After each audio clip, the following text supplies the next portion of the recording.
का पिता है, कौन विष्णु की मां, शंकर का दादा कौन है, हमको दे बता। ये जानने के लिए कृपया सुनिए जगत गुरु तत्वदर्शी संत रामपाल जी महाराज के अमृत वचन सर्व पवित्र धर्मों के पवित्र शास्त्रों के आधार पर। तो पुण्यात्माओं, जो सदग्रंथों के विपरीत ज्ञान, शास्त्र विरुद्ध ज्ञान जो संत बता रहे हैं और शास्त्र विधि त्याग कर मनमाना आचरण कर और करवा रहे हैं, शास्त्र विधि त्याग कर मनमानी पूजाएं कर रहे हैं, वो न तो स्वयं कोई लाभ प्राप्त कर रहे हैं मनुष्य जीवन का और न ही उनके अनुयायी। इसके लिए श्रीमद् भगवत गीता अध्याय 16 श्लोक 23 में और 24 में कहा है। 23 में कहा कि शास्त्र विधि को त्याग कर जो मनमाना आचरण करते हैं उनको न तो कोई सुख होता है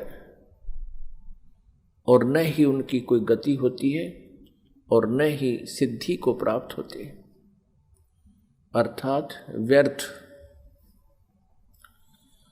श्लोक 24 में कहा कि इससे तेरे लिए अर्जुन कर्तव्य और अकर्तव्य की व्यवस्था में शास्त्र ही प्रमाण है।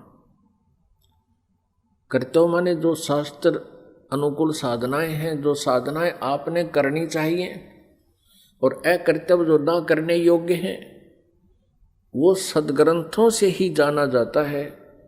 कोई अपनी लोकवेद दंत कथा सुनाता है, उसको हमने स्वीकार नहीं करना चाहिए। तो अभी तक जो ब्रह्मा जी, विष्णु जी, शिव जी को ये कहते आए हैं, ये पवित्र हिंदू धर्म के ये शास्त्र विरुद्ध ज्ञान देने वाले आचार्य, गुरु, ऋषि, महर्षि, ये कहते आए हैं कि ब्रह्मा जी, विष्णु जी, शिव जी ये अजर अमर हैं, इनके कोई माता पिता नहीं है और ये सभी ब्रह्मांडों के रचनहार यही है। तो वो टीचर ठीक नहीं, वो शास्त्र विधि त्याग के लोकवेद सुना रहे हैं। लोकवेद क्या होता है? सुना सुनाया ज्ञान जो कहीं प्रमाणित ना हो। अभी आपको दिखाते हैं श्रीमद् देवी भागवत। वो श्री ब्रह्मा, श्री विष्णु, श्री शिव जी के विषय में क्या जानकारी देते हैं। आप जी ने ये देखिएगा, श्रीमद् देवी भागवत सचित्र मोटा टाइप, केवल हिंदी, गीता प्रेस गोरखपुर से प्रकाशित है। इसके कौन है संपादक? हनुमान प्रसाद पोदार, चिमनलाल गोस्वामी। प्रकाशक एवं मुद्रक हैं गीता प्रेस गोरखपुर, गोविंद मोहन कार्यालय, कोलकाता का संस्थान। तीसरे स्कंद में 123 पृष्ठ पे है, तीसरा स्कंद। भगवान विष्णु जी अपनी माता दुर्गा की स्तुति कर रहे हैं। क्या कह रहे हैं? तुम शुद्ध स्वरूपा हो, यह सारा संसार तुम ही से उद्भासित हो रहा है। मैं, ब्रह्मा और शंकर, विष्णु जी करें, हम सभी तुम्हारी कृपा से विद्यमान हैं। हमारा आविर्भाव माने जन्म, तिरोभाव माने मृत्यु, हमारा आविर्भाव और तिरोभाव हुआ करता है। केवल तुम ही नित्य हो, जगत जननी हो, प्रकृति और सनातनी देवी हो। ये प्रकृति शब्द याद रखना। दुर्गा को प्रकृति भी कहते हैं। आपके गीता जी में काम आओगा 14वें अध्याय के 3, 4, 5 श्लोकों में, क्योंकि ये कोड वर्ड है गीता जी। प्रकृति दुर्गा जी को कहते हैं। इससे स्पष्ट हो गया कि ब्रह्मा, विष्णु, महेश का जन्म और मृत्यु होता है। भगवान शंकर बोले, देवी यदि महाभाग विष्णु तुम ही से प्रकट हुए हैं तो उनके बाद उत्पन्न होने वाले ब्रह्मा भी तुम्हारे बालक हुए। फिर मैं तमोगुणी लीला करने वाला शंकर क्या तुम्हारी संतान नहीं हुआ? अर्थात मुझे भी उत्पन्न करने वाली तुम ही हो। शिवे, संपूर्ण संसार की सृष्टि करने में तुम बड़ी चतुर हो। इस संसार की सृष्टि, स्थिति और संहार में तुम्हारे गुण सदा समर्थ हैं। उन्हीं तीनों गुणों से उत्पन्न हम, रजगुण ब्रह्मा जी, सतगुण विष्णु, तमगुण शंकर, उन्हीं तीनों गुणों से उत्पन्न हम ब्रह्मा, विष्णु एवं शंकर नियमानुसार कार्य में तत्पर रहते हैं। पुण्यात्मा, इस पवित्र देवी पुराण ने इन चंद पंक्तियों में स्पष्ट कर दिया कि श्री ब्रह्मा, विष्णु, महेश ये नासवान है, इनकी जन्म और मृत्यु होती है। दुर्गा इनकी माता है और रजगुण ब्रह्मा जी, सतगुण विष्णु, तमगुण शिव जी है। और चौथा ये कंसेप्ट क्लियर हो गया कि ये केवल नियमित कार्य ही कर सकते हैं। जिसका जैसा नियमित है, जिसका किस्मत में जो कुछ भी लिखा है उसमें ये परिवर्तन नहीं कर सकते, उनको जैसा ही दे सकते हैं। जैसा कर्म है वैसा ही उनको फल देते हैं, ऐसा इनका नियम है। और ये हमारे सदग्रंथों में लिखा हुआ है। अब आप जी को डिटेल से दिखाते हैं। इसी श्रीमद् देवी भागवत को ही पुनः दिखाते हैं पूरी डिटेल से। ये देखिएगा,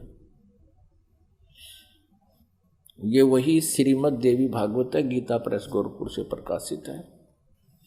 ये है श्रीमद् देवी भागवत, तीसरा स्कंद यहां प्रारंभ होता है। पृष्ठ 113 है, पृष्ठ 113 है।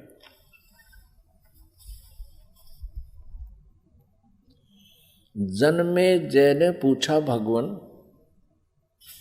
आपने अंबा यज्ञ अर्थात परम पवित्र नवरात्र व्रत के करके उसके द्वारा देवी के आराधन करने की आज्ञा दी है।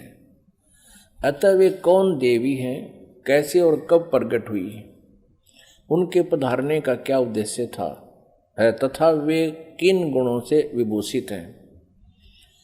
अंबा यज्ञ किस प्रकार होता है। आगे ब्रह्मन साथ ही विस्तार पूर्वक ब्रह्मांड की उत्पत्ति भी कही है, क्योंकि भूदेव ब्रह्मांड के विषय में जो कुछ कहा गया है तथा वह जैसा जो है, ये सभी बातें आप जानते हैं। व्यास जी से पूछ रहे हैं, जन्मेजय जी मैंने सुना है कि ब्रह्मा, विष्णु और रुद्र ये तीन सगुण देवता हैं। कर्मशः सृष्टि, पालन और संहार के कार्य का उत्तरदायित्व इन पर रहता है। पाराशर नंदन व्यास जी, अब मैं इनके संबंध में विस्तार पूर्वक सुनना चाहता हूँ, आप बतलाने की कृपा करें। व्यास जी कहते हैं, राजन तुम्हारी बुद्धि बड़ी विशाल है। अभी तुमने जो पूछा कि ब्रह्मादि की उत्पत्ति, यानी ब्रह्मा विष्णु महेश, ब्रह्मादि माने ब्रह्मा विष्णु महेश की उत्पत्ति कैसे हुई, सो वह महान कठिन विषय है। उसमें अनेक प्रश्न उठ जाते हैं। यही प्रश्न पूर्व समय में मैंने नारद जी से किया था। व्यास जी कह रहे हैं कि मैंने नारद से पूछा था यही ज्ञान। मैंने कहा, मुने आप बुद्धिमान हैं, मुझे यह बताने की कृपा कीजिए कि इस विस्तृत ब्रह्मांड के प्रधान कर्ता कौन है। मुनिवर, यह ब्रह्मांड कहाँ से उत्पन्न हो गया। दिविजवर, साथ ही यह भी बताइए कि यह ब्रह्मांड विनाशशील है अथवा सदा रहने वाला है। इसकी रचना ये 114 पृष्ठ पे, तीसरा स्कंद। करने वाला कोई एक है अथवा बहुत से इसके रचयिता है। कर्ता के अभाव में कार्य का होना असंभव है। यह प्रश्न मेरे मन में उठा करता है। कुछ लोग भगवान शंकर को परम कारण मानकर जगत का रचयिता बतलाते हैं। वे कहते हैं कि देवादिदेव भगवान शंकर अविनाशी पुरुष हैं, उनका कभी जन्म और मरण नहीं होता, वे आत्मा मर्मण करने वाले हैं, देवताओं पर भी उनका शासन बना रहता है। दूसरे कई लोग भगवान विष्णु की प्रशंसा किया करते हैं। वे शक्तिशाली पुरुष, अव्यक्त, अखिल ऐश्वर्य के संपन्न परब्रह्म परमात्मा है। कुछ दूसरे लोग ब्रह्मा जी को सृष्टि का प्रधान कारण बताते हैं। कितने ही आचार्य भवानी को संपूर्ण मनोरथ पूर्ण करने वाली बतलाते हैं। वे आदि माया महाशक्ति एवं परम पुरुष के साथ रहकर कार्य संपादन करने वाली प्रकृति है। ब्रह्म के साथ उनका अभेद संबंध है। ब्रह्म ये काल है, क्षर पुरुष, और अभेद संबंध यानी पति पत्नी का संबंध है। वे सृष्टि स्थिति और संहार कार्य में संलग्न रहती हैं। संपूर्ण प्राणियों एवं देवताओं की भी वे जननी है, उनका कभी जन्म मरण नहीं होता। वैष्णवी, सांभवी, ब्राह्मी, वासवी, वारुणी, वाराही, नारसिंही और तथा अद्भुत महालक्ष्मी नाम से विख्यात है। 115 पृष्ठ पे। कितने श्रेष्ठ मुनि कहते हैं कि जो निरंजन, निराकार, निर्लेप, निर्गुण, अरूप एवं व्यापक ब्रह्म है, उन्हीं से जगत की सृष्टि हुई है। कहीं कहीं वेद और उपनिषद में भी वे ही ब्रह्म तेजो में बतलाए गए हैं और प्रधान पुरुष हैं। हजारों मस्तकों, आँखों, कानों, हाथों, मुखों, चरणों से वे संपन्न आकाश ये आगे देखो।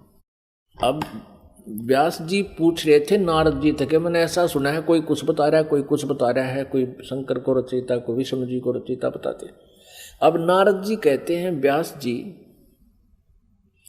प्राचीन समय की बात है, यही संदेह मेरे हृदय में भी उत्पन्न हो गया था।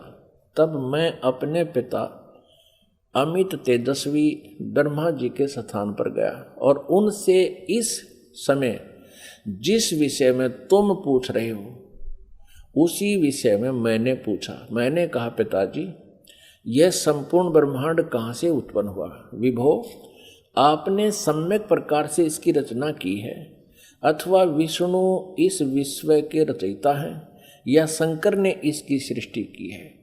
पर जगत प्रभु, आप विश्व के आत्मा हैं और सच्ची बात बताने की कृपा करें। किन देवताओं की पूजा करनी चाहिए तथा कौन देवता सबसे बड़े एवं समर्थ है? निष्पाप ब्रह्मा जी, इन सभी प्रश्नों का समाधान करके मेरे हृदय के संदेह को दूर करने की कृपा कीजिए। सत्यवती नंदन व्यास जी, इस प्रकार मेरे प्रसन्न करने पर लोक पितामह ब्रह्मा जी मुझसे कहने लगे। ब्रह्मा जी ने कहा, बेटा मैं इस प्रश्न का क्या उत्तर दूं? यह प्रश्न बड़ा ही जटिल है। महाभाग, तुम भगवान विष्णु से इसका समुचित समाधान पा सकते हो। ये तीनों देवता, इनको ज्ञान तो है नहीं, इसलिए ये अपने से दूसरे की तरफ धका दिया करें, चलो वहाँ उससे पूछ लो। फिर भी विष्णु जी की तरफ संकेत करते हैं, फिर भी अपना ज्ञान वो बता रहे हैं। ब्रह्मा जी कह रहे हैं, महामते, इस संसार में कोई भी रागी पुरुष ऐसा नहीं है जिसे यह रहस्य विदित हो। जो त्यागी, अहंकार रहित एवं ईर्षा शून्य है, वही इसके रहस्य को जान सकता है। पूर्व काल में, अब सृष्टि की रचना बता रहे हैं ब्रह्मा जी। पूर्व काल में सर्वत्र जल ही जल था, स्थावर जंगम जितने प्राणी हैं उनमें कोई भी नहीं थे। तब कमल से मेरी उत्पत्ति हुई। उस समय मुझे सूर्य, चंद्र, वृक्ष तथा पर्वत कोई भी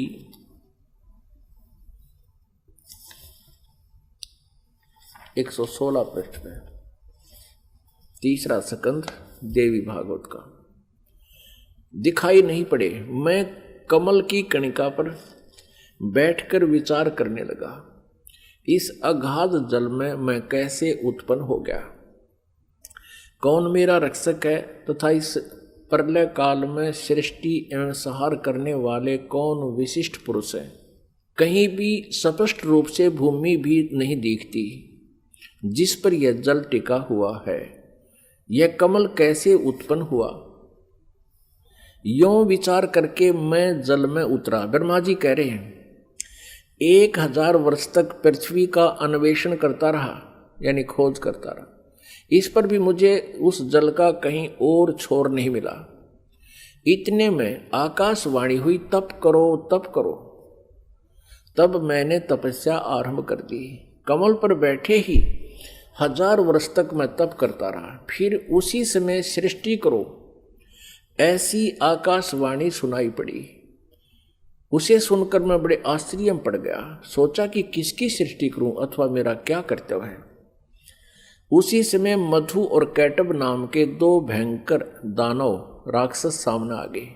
वे उस महावर्ण में मुझसे युद्ध करने की इच्छा प्रकट करने लगे। मैं उनसे भयभीत हो उठा। तब कमल का डंठल पकड़कर जल में उतरा। वहां मुझे एक परम अद्भुत पुरुष के दर्शन मिले। उनका श्री विग्रह माने शरीर मेघ के समान श्याम था, बादलों की तरह, काले बादलों की तरह। वे पीतांबर पहने थे, 4 भुजाएं थी, शेष नाग की सैया पर सोए थे। उन जगत प्रभु के गले को वनमाला सुशोभित कर रही थी। शंख, चक्र, गदा और पद्म, इन 4 आयुधों से अनुपम शोभा पा रहे थे। ऐसे शेष शाही भगवान विष्णु का मुझे दर्शन हुआ। वे योग निंद्रा के वशीभूत होकर गाढ़ी नींद में सोए हुए थे। उनकी सारी चेष्टाएं शांत थी। नारद जी शेष नाग की सैया पर सोए हुए उन प्रभु को देखकर मेरा मन चिंतित हो उठा। इतने में भगवती योग निंद्रा याद आ गई। मैंने उनका स्तवन किया। तब वे कल्याणमयी भगवती श्री विष्णु जी के विग्रह से निकलकर, विग्रह माने शरीर से, श्री विष्णु जी के शरीर से निकलकर अत्यंत रूप धारण करके आकाश में विराजमान हो गई। दिव्य आभूषण उनकी छवि बढ़ा रहे थे। जब योग निंद्रा भगवान विष्णु के शरीर से अलग होकर आकाश में विराजने लगी, तब तुरंत ही श्री हरि उठ बैठे। अपने आत्माओं, जैसा आज आपको सृष्टि रचना में पहले बताया था, वर्बली दास ने बताया था, जो परमात्मा ने हमें बता रखा था, कबीर साहब ने ये कहा था कि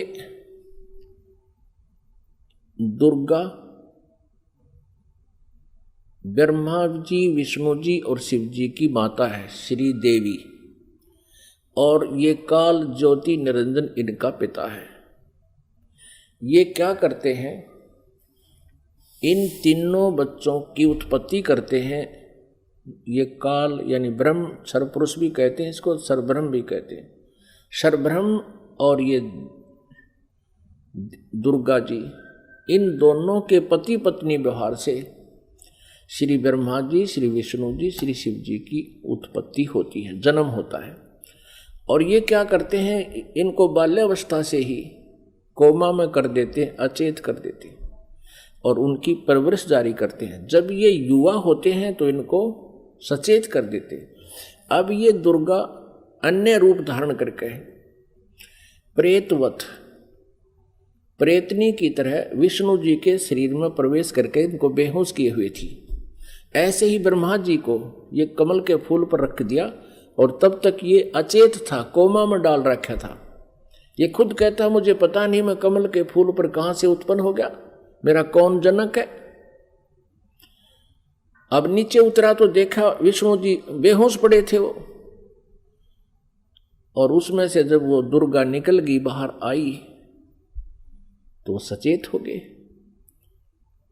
अब इस प्रकार इन सभी को इस काल भगवान ने अपने सुनियोजित षड्यंत्र के तहत भ्रमित कर रखा, किसी को यथार्थ ज्ञान नहीं बता रखा। अब यहां आप आगे देखिएगा, अब क्या होता है कि तीसरे स्थान पर भगवान शंकर को भी बेहोश कर रखा था, फिर उसको सचेत कर दिया, फिर तीनों को इकट्ठा कर दिया प्रेरणा करके, तीनों इकट्ठे हो गए। अब देखना श्रीमद् संक्षिप देवी भागवत और 3रा स्कंध, और हम यहाँ पढ़ रहे थे। तब वे कल्याणमयी भगवती श्री विष्णु के विग्रह से निकलकर अत्यंत रूप धारण करके आकाश में विराजमान हो गई। दिव्य आभूषण उनकी छवि बढ़ा रहे थे। जब योग निंद्रा भगवान विष्णु के शरीर से अलग होकर आकाश में विराजने लगी, तब तुरंत ही श्री हरि उठ बैठे। उन्होंने मधु और कैटब के साथ 5000 वर्ष तक बड़ी घमासान लड़ाई की। तब वे दैत्य मरे। पहले देवी के कटाक्ष से मधुर और कैटब मोहित हो गए थे। उसके बाद भगवान विष्णु ने गोद में लेटाकर उन्हें वहीं प्राणों से रहित कर दिया। अब वहां मैं और भगवान विष्णु दो थे, वहीं रुद्र भी प्रकट हो गए। हम तीनों को भगवती आद्याशक्ति के दर्शन हुए, दुर्गा के। उन्हें देखकर मनमुग्ध हो गया। हमने उनकी उत्तम स्तुति की। तब वे आदि शक्ति हम लोगों से कहने लगी। देवी ने कहा, ब्रह्मा विष्णु और महेश्वर, तुम भली भांति सावधान होकर अपने अपने कार्य में संलग्न हो जाओ। सृष्टि, स्थिति और संहार ये तुम्हारे कार्य हैं। ब्रह्मा जी कहते हैं, भगवती आद्याशक्ति की, हम 117 पृष्ठ पर पढ़ रहे हैं, तीसरा स्कंद। वह वाणी बड़ी मधुर थी, सुंदर एवं सुखप्रद थी। हमने वह स्पष्ट सुनी। हम लोगों ने उनसे कहा, माता, हम किस प्रकार इन प्रजाओं के सर्जन आदि कार्य करने में सफल हो? विस्तृत भूमि का अभाव है, सभी स्थान जलमग्न है। हमारी बात सुनकर उन कल्याण स्वरूपिणी भगवती का मुखमंडल मुस्कान से भर गया। इतने में एक सुंदर विमान आकाश से उतरा। तब उन देवी ने हमें आज्ञा दी, देवताओं, निर्भीक होकर इच्छापूर्वक इस विमान में प्रवेश कर जाओ। ब्रह्मा, विष्णु और रुद्र, आज मैं तुम्हें एक अद्भुत दृश्य दिखलाती हूँ। हमने भगवती की बात सुनकर उसे शिरोधार्य कर लिया। उस रत्न जटित विमान पर चढ़कर हम लोग आराम से बैठ गए। हम तीनों देवताओं को उस पर बैठे देखकर देवी ने अपने सामर्थ्य से विमान को आकाश में उड़ा दिया। ब्रह्मा जी कहते हैं, मन के समान तीव्र गति से चलने वाला वह विमान जिस अपरिचित स्थान पर गया, वहां संपूर्ण फलों से लदे हुए अनेक सुंदर वृक्ष थे। आगे एक अत्यंत सुंदर नगर दिखाई पड़ा। अद्भुत चार दीवारी उस नगर की छवि बढ़ा रही थी। उसमें बहुत से ऊंचे ऊंचे महल थे। उचित स्थान पर यज्ञशालाएं बनी थी। क्षण भर के बाद वह एक दूसरे सुंदर प्रदेश में जा पहुंचा। वहां हमने देखा अनुपम नंदन वन था। पारिजात की संगन छाया के नीचे सुरभि गो बैठी थी। आप पास में ही ऐरावत हाथी विराजमान था। सैकड़ों अप्सराएं, यक्ष, गंधर्व और विद्याधर उस पराजित के उपवन में गाते एवं विहार करते थे। देखा तो वही महाभाग इंद्र भी थे। उनके समीप उनकी प्राण प्रिया सची विद्यमान थी। उस स्वर्ग के दृश्य को देखकर हम 118 पृष्ठ पे आश्चर्यचकित हो गए। आगे देखना। इतने में हमारा विमान तेजी से चल पड़ा और वह दिव्य धाम ब्रह्मलोक में जा पहुंचा। संपूर्ण देवता उस नगर के सामने मस्तक झुकाया करते थे। वहां एक दूसरे ब्रह्मा विराजमान थे। उन्हें देखकर भगवान शंकर और विष्णु को बड़ा आश्चर्य हुआ। सभा लगी थी। भगवान शंकर और विष्णु ने मुझसे पूछा, चतुरानन, ये अविनाशी ब्रह्मा कौन है? मैंने उत्तर दिया, मुझे कुछ पता नहीं। सृष्टि के अधिष्ठाता ये कौन है? भगवान, मैं कौन हूँ, ये कौन है, और हमारा उद्देश्य क्या है? इस उलझन में मेरा मन चक्कर काट रहा है। इतने में मन के समान तीव्रगामी वह विमान तुरंत वहां से चल पड़ा और कैलाश के सुर में शिखर पर जा पहुंचा। आगे देखा। वहां विमान के पहुंचते ही एक भव्य भवन से त्रिनेत्रधारी भगवान शंकर निकले। वे नंदी वृषभ पर बैठे थे। उनके 5 मुख थे, 10 भुजाएं थी। मस्तक पर चंद्रमा सुशोभित हो रहा था। क्षण भर के बाद वह विमान उस शिखर से भी पवन के समान तेज चाल से उड़ा और बैकुंठ लोक में पहुंच गया। वह भगवती लक्ष्मी का विलास भवन था। बेटा नारद, वहां मैंने जो संपत्ति देखी उसका वर्णन करना मेरे लिए असंभव है। उस उत्तमपुरी को देखकर विष्णु का मन आश्चर्य के समुद्र में गोता खाने लगा। एक विष्णु तो विमान में बैठा है, एक ब्रह्मा बैठा है, एक शंकर बैठा है, और एक एक ओर देखे तो वहां कमल लोचन श्री हरि विराजमान थे। अलसी के फूल के समान उनके श्री विग्रह की कांति थी। पीतांबर पहने थे, 4 भुजाएं थी, वे पक्षी राज गरुड़ पर विराजमान थे। दिव्य आभूषणों से उनकी अनुपम शोभा हो रही थी। प्राण प्रिया लक्ष्मी जी चंवर डुला रही थी। उन सनातन श्री हरि की झांकी पाकर हम सभी भौचक्के से रह गए। एक दूसरे को देखते हुए हम विमान में एक उत्तम आसन पर बैठे रहे। इतने में ही पवन से बातें करता हुआ वह विमान तुरंत उड़ गया। आगे अमृत के समान मीठे जल वाला समुद्र था। उसका जल बड़ा ही मधुर था। पुण्यात्माओं, परमेश्वर कबीर देव जी ने अपने द्वारा रची हुई सृष्टि की रचना का जो ज्ञान दिया है उसमें बहुत ही विस्तार से बताया है। अब ये श्री ब्रह्मा जी, विष्णु जी, शिव जी विमान में बैठे हैं। दुर्गा ने इनको आकाश में उड़ा दिया विमान को। ये जहाँ पहुँचे वहाँ ब्रह्मा जी विराजमान थे, और एक ब्रह्मा जी बैठा विमान में और एक सामने बैठा वहाँ उस ब्रह्मा के लोक में। और फिर वहां देखा तो ब्रह्मा जी के विष्णु और शिव जी पूछते हैं कि ये दूसरा ब्रह्मा कौन है। ब्रह्मा जी, विमान वाले ब्रह्मा जी कहते मुझे नहीं मालूम ये कौन है, हम कौन है, कहाँ से उत्पन्न हो गए, हमारा क्या उद्देश्य है। तो ये कौन था? इस काल ने, जैसे आपको सृष्टि रचना के प्रारंभ में बताया था, इसने एक ब्रह्मांड के टॉप मोस्ट प्लेस पे, शिखर सुन में यानी चोटी पे 3 स्थान बना रखे हैं। आपको एक चित्र दिखाते हैं ब्रह्मांड का, इससे आसानी से समझ में आओगी। देखिएगा, एक ब्रह्मांड का लघु चित्र, ये देखिएगा, ये एक अंडे जैसी शेप है, इसकी अंडे जैसा आकार है। इसको एलिपिकल इसका जो है ना शेप है, आकार है। अब ये देखिएगा, नीचे से शुरू करते हैं। सबसे नीचे ये पाताल लोक, तलातल, रसातल, सूतल, अतल, महातल, तलातल और वितल। तो ये है पृथ्वी लोक। ये शिव का लोक, शिवपुरी जिसे कहते हैं। ब्रह्मा जी का लोक ब्रह्मापुरी, विष्णु जी का लोक विष्णुपुरी। अब ये जो क्षेत्र है, और ये है कोमन स्वर्ग और नरक, और ये है धर्मराय का लोक, यानी यहाँ का न्यायाधीश बना रखा है इस काल ने, ये जहाँ सबका अकाउंट होता है। और ये जो स्थान है ये ब्रह्मलोक है सारा। ये स्थान जो है इसको ब्रह्मलोक कहते हैं।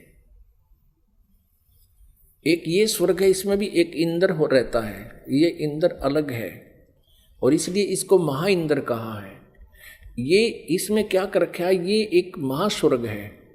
इसी में इसने एक अलग से और एक डुप्लीकेट काम कर रखा है। नकली सतलोक, नकली अलखलोक, नकली अगमलोक और नकली अनामी लोक की रचना कर रखी है। इधर ये 88,000 खेड़े हैं, इधर ये सप्तपुरी है। और इस सारे इस ब्रह्मलोक के ऊपर, ये ब्रह्मलोक है, इस ब्रह्मलोक के ऊपर इसने यहां 3 गुप्त स्थान बना रखे हैं।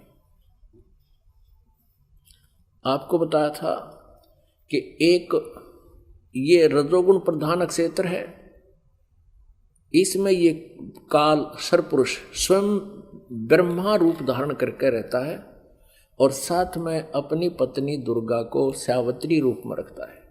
ये वहां यहां से अंतर्ध्यान हुआ, इनके विमान से पहले ये यहां पहुंच गया। एक ये तमोगुण प्रधान क्षेत्र है, इसमें ये स्वयं महाविष्णु महाशिव रूप में रहता है और दुर्गा को अपने यानी उमा रूप में रखता है। और फिर ये एक सतोगुण प्रधान क्षेत्र है। आगे फिर ये स्वयं ही विष्णु रूप धारण करके वहाँ विराजमान हो जाता है और दुर्गा को महालक्ष्मी रूप में रखता है। अब जब इनका विमान वहां पहुंचा इस रास्ते से, पहले इन्होंने देखा यहां इंद्र का लोक देखा, ये पहले बड़े बड़े वृक्ष और अन्य लोक देखे, फिर यहां से यहां प्रवेश हुआ। इससे आगे नहीं जा सकते ये। इनका विमान महा इंद्र को देखकर वापस यहां से आया, फिर इस रास्ते से ऊपर गया। आगे जाके इन्होंने क्या देखा, सबसे पहले ब्रह्मा का ये काल बैठा था सरपुरुष ब्रह्मा रूप में, और फिर वहां से ये इनका विमान यहां आ गया।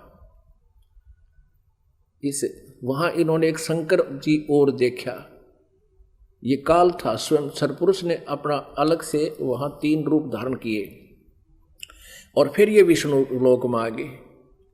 वहां एक विष्णु और था और लक्ष्मी जी बैठी थी। यह दुर्गा इस विष्णु रूपी काल के ऊपर, सरपुरुष के ऊपर चमर करी थी। यहां से फिर इनका विमान यहां आया, इस मीठे जल के समुद्र में। यहां दुर्गा का एक लोक अलग से है। अब आगे पढ़ते, यहां तक हम पढ़ते हुए आ चुके हैं श्री देवी पुराण को। अब हम यहां आएंगे इस मीठे जल में, इस मीठे जल के समुद्र में पहुंच गए। अब यहां आते हैं पुण्यात्माओं, आज हमारे सदग्रंथ जो प्रमाणित कर रहे हैं, ये ज्ञान परमेश्वर कबीर जी ने 600 वर्ष पहले अपनी सच्चिदानंद घन ब्रह्म की वाणी में, कबीर वाणी में लिपिबद्ध करवा रखा है, आज से 600 वर्ष पहले।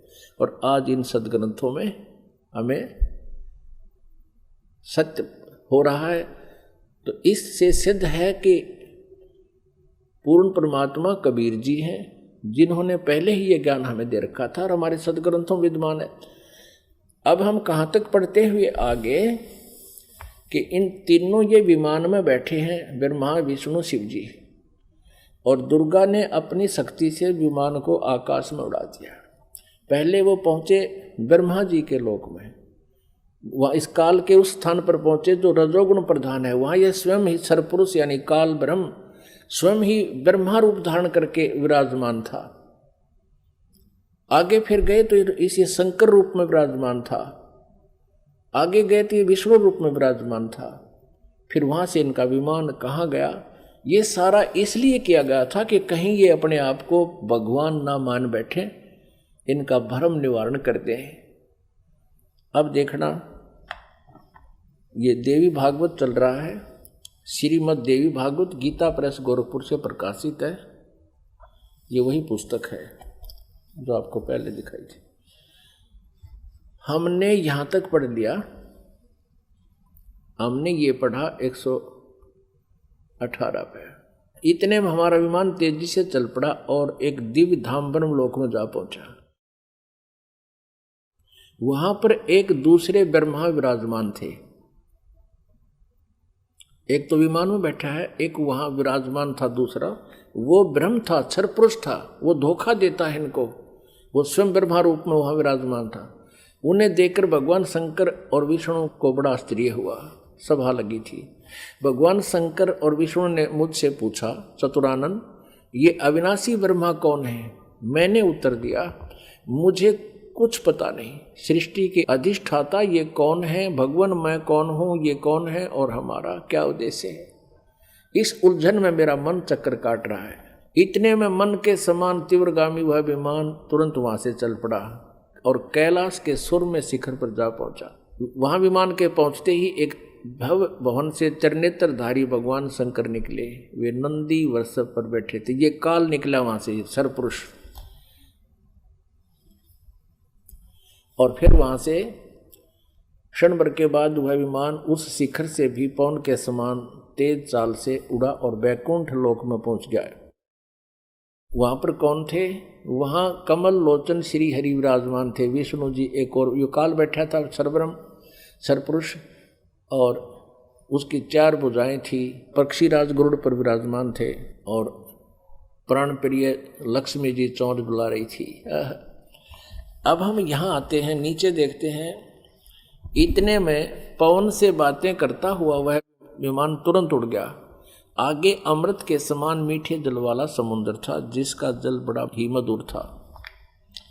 हम 119 पृष्ठ पर पढ़ेंगे, अब 118 हमने पढ़ लिया। उस समुद्र में वहां एक मनोहर द्वीप था। उस द्वीप में एक मंगलमय मनोहर पलंग बिछा था। उस पलंग में सुंदर रत्न जड़े थे। उस उत्तम पलंग पर एक दिव्य रमणी बैठी थी, या दुर्गा जाकर वहां विराजमान होगी आगे। वे ऐसी प्रभावपूर्ण देवी थी मानो करोड़ों बिजलियां एक साथ चमक रही हो। अत्यंत सुंदर मुख था, लाल लाल दांत थे, करोड़ों लक्ष्मियों से भी अधिक वह सुंदर थी। वे ऐसी प्रभावपूर्ण देवी थी मानो करोड़ों बिजलियां एक साथ चमक रही हो। अत्यंत सुंदर मुख था, लाल लाल दांत थे। ये पढ़ लिया। अब यहाँ है, उन्हें देखकर हम सभी महान आश्चर्य में पड़ गए। कुछ समय तक हम वहीं ठहरे रहे, आपस में कहने लगे, ये सुंदरी कौन है और इसका क्या नाम है? हम इसके विषय में बिल्कुल अनभिज्ञ हैं। इसके हजारों नेत्र, हजारों हाथ, हजारों मुख हैं। दूर से देखने पर ही वे कितनी सुंदर प्रतीत हो रही हैं। ये न कोई अप्सरा है, न कोई गंधर्व कन्या और न देवकन्या। नारद यों संदेहग्रस्त होकर हम लोग वहां रुके रहे। तब भगवान विष्णु ने उन चारों साहिनी भगवती को देखकर विवेक पूर्वक निश्चय कर लिया कि ये भगवती जगदम्बिका हैं। तब उन्होंने कहा कि ये भगवती हम सब की आदि कारण है। महाविद्या और माँ माया इनके नाम हैं। ये पूर्ण प्रकृति है। अपनात्माओं, विष्णु जी कह रहे हैं, क्योंकि विष्णु जी की बुद्धि खोल दी काल ने। अब हम 120 पृष्ठ पर पढ़ेंगे। संक्षिप्त देवी भागवत गीता प्रेस गोरखपुर से प्रकाशित है। ये वे ही दिवांगना है। विष्णु जी बता रहे हैं अपना पिछले, इसकी थोड़ी सी बैकग्राउंड दिखा दी विष्णु को इस काल भगवान ने और दुर्गा ने। ये वे ही दिवांगना है जिनके प्रलय वर्ण में मुझे दर्शन हुए थे। उस समय मैं बालक रूप में था, मुझे पालने पर ये झुला रही थी। विष्णु जी के जन्म का प्रत्यक्ष प्रमाण। छोटा सा बालक था विष्णु जी। वट वृक्ष के पत्थर पर एक सुदृढ़ सैया बिछी थी। उस पर लेटकर मैं पैर के अंगूठे को अपने कमल जैसे मुख में लेकर चूस रहा था। कहते हैं प्रलय वर्ण में मुझे दर्शन हुए थे इस देवी के। उस समय में बालक रूप में था, छोटा सा बच्चा था। ये मुझे झुला रही थी, मैं अंगूठे चूस रहा था पैरों के। इन्हें देखकर मुझे पहले की बात याद आ गई। ये हम सब की जननी है। अब 121 पृष्ठ पे अब विष्णु जी ही बता रहे हैं। भगवान विष्णु बोले, प्रकृति देवी को नमस्कार है, भगवती विधात्री को निरंतर नमस्कार है। ये स्तुति करते हुए भगवान आ रहे हैं विष्णु जी। यहां देखिएगा 123 पृष्ठ पे जो प्रारंभ में पढ़ा था, अब वहीं फिर आगे हम भगवान विष्णु स्तुति कर रहे हैं अपनी दुर्गा माता की। तुम शुद्ध स्वरूपा हो, यह सारा संसार तुम इसे उद्भासित हो रहा है। मैं ब्रह्मा और शंकर हम सभी तुम्हारी कृपा से विद्यमान हैं। हमारा आविर्भाव यानी जन्म और तिरोभाव माने मृत्यु हुआ करता है। केवल तुम ही नित्य हो, जगत जननी हो, प्रकृति और सनातनी देवी हो। भगवान शंकर बोले, देवी यदि महाभाग विष्णु तुम्ही से प्रकट हुए हैं तो उनके बाद उत्पन्न होने वाले ब्रह्मा भी तुम्हारे बालक हुए हैं। फिर मैं तमोगुणी लीला करने वाला शंकर क्या तुम्हारी संतान नहीं हुआ? अर्थात मुझे भी उत्पन्न करने वाली तुम ही हो। शिवे, संपूर्ण संसार की सृष्टि करने में तुम बड़ी चतुर हो। इस संसार की सृष्टि, स्थिति और संहार में तुम्हारे गुण सदा समर्थ है। उन्हीं तीनों गुणों से उत्पन्न हम ब्रह्मा, विष्णु एवं शंकर नियमानुसार कार्य में तत्पर रहते हैं। अब पुण्यात्माओं, आप जी ने अपने सदग्रंथों को स्वयं पढ़ लिया और ये अभी तक पवित्र हिंदू धर्म के गुरुजन, ये आचार्य मंडलेश्वर, महामंडलेश्वर, गीता मनीषी, गीता के मर्मज ज्ञाता, वेदों के ज्ञाता, पुराणों के ज्ञाता कहलाते थे। इन्होंने कह ख का भी पता नहीं था। ये अज्ञानी हैं जो आज तक हमारे भगवानों यानी जिनको हम समर्थ मान रहे थे, अजरो अमर सुना करते थे, इनसे ये नहीं बता सके कि इनकी सतिथि क्या है, जबकि इनकी जीवनी बता रही है महापुरुषों की कि इनकी ये सतिथि है। अपने आत्माओं, जैसा कि आपको सृष्टि रचना के प्रारंभ में जब कथा शुरू करी थी बताया था कि काल भगवान ने, इस क्षर पुरुष ने, जो ब्रह्मा विष्णु महेश के पिताजी हैं, दुर्गा जी के पति हैं, जो श्री देवी के पति हैं और ब्रह्मा विष्णु महेश के पिता हैं, इसने ये कहा था दुर्गा से कि मेरा भेद किसी को मत बताना।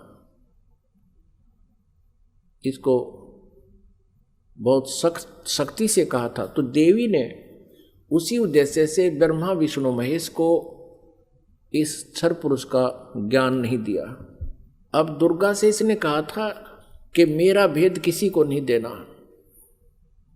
इसी प्रकार दुर्गा ने इनको कोई उस भेद नहीं दिया ब्रह्म का, फिर भी सच्चाई छुप नहीं सकी। अब इसी में आपको प्रमाणित करते हैं देवी भागवत में, ब्रह्मा जी ने वेदों को पढ़ा, दुर्गा से पूछा कि वेदों में ये लिखा है कि केवल एक ब्रह्म जिसके बराबर दूसरा नहीं है। ब्रह्म माने परमात्मा भी होता है, वो ब्रह्म माने भगवान होता है, वो एक ही परमात्मा पूजा के योग्य है। तो वो क्या आप ही हो क्या? ब्रह्मा ने पूछा क्या वो आप ही हो? दुर्गा से कहती। अब दुर्गा क्या उत्तर देती है देखिएगा। हम श्रीमद् देवी भागवत यानी दुर्गा पुराण, देवी पुराण को पढ़ रहे हैं, जो गीता प्रेस गोरखपुर से प्रकाशित है। इसके तीसरे स्कंद में पृष्ठ नंबर 125 पर हम पढ़ रहे हैं। 123 तक हमने पढ़ लिया। यहां 124 पे देखिएगा,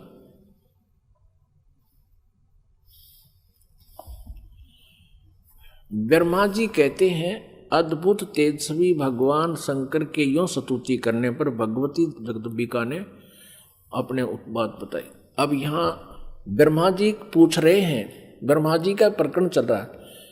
ये 125 पृष्ठ पे हम पढ़ रहे हैं तीसरे स्कंद में। इस मूर्त और अमूर्त जगत का आधार तुमसे पूर्व कोई भी दूसरा पुरुष नहीं था, कोई तीसरा भी नहीं है। एकम एवं द्वितीयम ब्रह्म, इस वेद के वचन को व्यर्थ कहना तो बनता नहीं। अब दुर्गा इनको कहा करती मैं ही सब कुछ हूं, मैं ही तुम्हारा पिता हूं, मैं तुम्हारी माता हूं। तो अब ब्रह्मा जी ने वेदों को पढ़ा तो इसने कहा कि वेद के वचन को हम झूठा भी नहीं कह सकते, और इधर अनुभव दूसरी बात कहता है। इस प्रकार वेद वाक्यों और अनुभव में अत्यंत विरोध उत्पन्न हो रहा है। वेद कहते हैं एकम एव अद्वितीयम ब्रह्म है, तो क्या वह है आत्म स्वरूपा तुम ही हो अथवा वह कोई और पुरुष है? मेरे इस संदेह को दूर करने की कृपा करो। किसी महान पुण्य के प्रभाव से ही मुझे तुम्हारे चरणों की सेवा सुलभ हुई है। तुम स्त्री हो अथवा पुरुष, यह रहस्य भी मुझे विषाद रूप से कृपा करके बतलाओ। अध्याय 4-5 यहाँ पूरा होगा, तीसरे स्कंद का अब छठा अध्याय शुरू होता है। ब्रह्मा जी कहते हैं इस प्रकार मैंने जब भगवती जगदम्बिका से विनय पूर्वक पूछा, तब वे मधुर वाणी में मुझसे कहने लगी। देवी ने कहा मैं और ब्रह्म एक ही हैं। अब हो गए ना दो, सच्चाई छुप नहीं सकती, एक ही है। मुझ में और इन ब्रह्म में कभी किंचित मात्र भी भेद नहीं है। जो वे हैं वही मैं हूं और जो मैं हूं वही वे हैं। बुद्धि के भ्रम से भेद प्रतीत हो रहा है, हम लोगों के सूक्ष्म भेद को जो जानता है, इसे सीधा दो तो है ही, ये वो जानता है वही। अब 125 पृष्ठ हमने पढ़ा, अब 126 पढ़ेंगे। वही बुद्धिमान पुरुष है, वो तत्वदर्शी संत है जो हमारी भिन्न भिन्नता को समझता है। उसके संसार मार्ग से मुक्त होने में कुछ भी संदेह नहीं है। ब्रह्म एक ही है। आगे देखो, मैं शक्ति रूप धारण करके पराक्रम करती हूँ। गौरी, ब्राह्मी, रौद्री, वाराही, वैष्णवी, शिवा, वारुणी, कुबेरी, नारसिंही और वासवी सभी मेरे रूप हैं। विभिन्न कार्यों के उपस्थित होने पर उन देवियों के भीतर अपनी शक्ति स्थापित करके मैं सारी व्यवस्था करती हूँ। हाँ, उस देवी को निमित्त बना लेना मेरा स्वभाव है। अब आगे देखना। अपने आत्माओं, आप पढ़ रहे हो अपने सदग्रंथों को स्वयं। आप जी ने तीसरे स्कंद में और पृष्ठ नंबर 125 पे पढ़ा। ब्रह्मा जी कहते हैं कि मैंने जब दुर्गा जी से ये पूछा, माता से, जगदम्बिका से, कि वेदों में लिखा है कि एकम एव अद्वितीयम ब्रह्म, अद्वितीयम जिसके बराबर दूसरा कोई नहीं हो, वो ब्रह्म ही सब कुछ है। उधर से उपनिषद और आप जो कह रहे हो कि मैं ही सब कुछ हूँ, मैं ही सृष्टि रचना करने वाली हूँ, मेरे अतिरिक्त कोई नहीं है, तो इन वेद के वाक्य को झूठा भी नहीं कहा जा सकता। अनुभव हमारा बताता है कि परमात्मा निराकार है और वेद बताते हैं कि वो साकार है, तो हमारे अनुभव में और यथार्थता में बहुत विरोध है। तो क्या वो ब्रह्म आप ही हो या कोई और है? ब्रह्मा जी ने पूछा। अब दुर्गा पहले तो बहकाती है उनको कि उस ब्रह्म में और मेरे में कोई अंतर नहीं है, मैं ही वही हूँ, वो मैं ही हूँ। हम दोनों का सूक्ष्म भेद जो जानता है वो परम पुरुष है, विद्वान पुरुष है, तत्वदर्शी। आगे फिर देखना 129 पृष्ठ पे बिल्कुल स्पष्ट हो जाता है। देखिएगा, तीसरा स्कंद देवी भागवत, हम तीसरा स्कंद पढ़ रहे हैं, संक्षिप्त देवी भागवत का, पृष्ठ नंबर 129 पर। यहां देखिएगा, यों सृष्टि कर्म मैंने संक्षेप में तुम्हें बतला दिया। यह देवी कह रही है, दुर्गा बता रही है। यहां देवी का प्रवचन चल रहा है, देवी ने कहा, ये देवी बता रही है। यों 129 पृष्ठ पे, यों सृष्टि कर्म मैंने संक्षेप में तुम्हें बतला दिया। महानुभाव देवताओं, ब्रह्मा, विष्णु और शिव को दुर्गा कह रही है, अब मेरा कार्य सिद्ध करने के लिए विमान पर बैठकर तुम लोग शीघ्र पधारो, जाओ। कोई कठिन कार्य उपस्थित होने पर जब तुम मुझे स्मरण करोगे तब मैं सामने आ जाऊंगी। देवताओं, मेरा और सनातन परमात्मा का ध्यान तुम्हें सदा करते रहना चाहिए। अब यहाँ ये दो हो गए, तब तो कह रही थी मैं ही सब कुछ हूँ, और अब ये कह रही है दो, मेरा और ये दुर्गा ब्रह्म को ही सनातन परमात्मा बता रही है। हम दोनों का, आगे दो, हम दोनों का स्मरण करते रहोगे तो तुम्हारे कार्य सिद्ध होने में किंचित मात्र भी संदेह नहीं रहेगा। ब्रह्मा जी कहते हैं, इस प्रकार कहकर भगवती जगदम्बिका ने हमें विदा कर दिया। उन्होंने शुद्ध चरित्र वाली शक्तियों में से भगवान विष्णु के लिए लक्ष्मी को, शंकर के लिए महाकाली को और मेरे लिए महासरस्वती को पत्नी बनने की आज्ञा दे दी। अब उस स्थान से हम चल पड़े और दूसरे स्थानों पर हम तीनों की पुरुष रूप से प्रतिष्ठा हुई। आप जी को इस दास ने परमेश्वर कबीर जी द्वारा रची हुई सृष्टि और ये सारे ब्रह्मांडों की रचना कब कब कैसे हुई वो सारी बताई थी। इस दास ने आपको मौखिक सुनाया था, वर्बली सुनाई थी। और आज इन सदग्रंथों ने, हमारे शास्त्रों ने प्रमाणित कर दिया कि जो 600 वर्ष पहले परमेश्वर कबीर जी ने हमें ज्ञान दिया था